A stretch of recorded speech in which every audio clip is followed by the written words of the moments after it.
Hi, I'm Alistair Davidson, a master trainer for DaVinci Resolve, and today we're going to look at pulling a chroma key in the colour page. What we're going to do is we're going to key out this section of the image.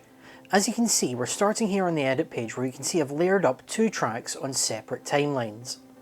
What we're going to do is we're going to jump across to the colour page using the colour button at the bottom here. And then I'm going to come along to my qualifier. And what I'm going to do is I'm just going to use my qualifier to select that green that I want to cut out there. Now, if you want to see exactly what you've selected, you can use the highlight button in the top left of the viewer, or you can use Shift H. And that shows you roughly what you've selected.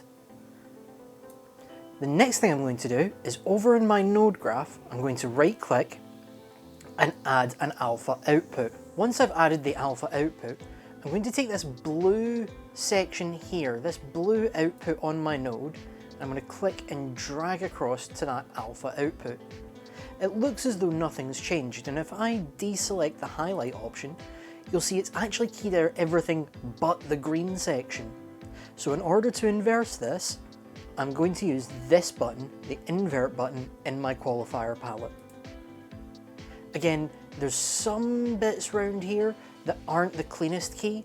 If we want, we can then use our qualifier tools to clean those up. So I'm going to select the pipette with a plus icon and just start dragging around there. I might add some denoising, clean blacks a little bit there as well, and maybe just blur a little bit. Now if I hit play, you can see we've done a really quick chroma key, but we've missed the part at the beginning. So again, I'll do the same thing in here. Make sure I'm selecting that. I'll play again.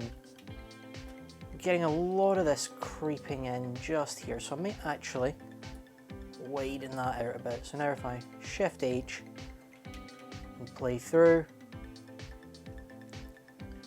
that's it.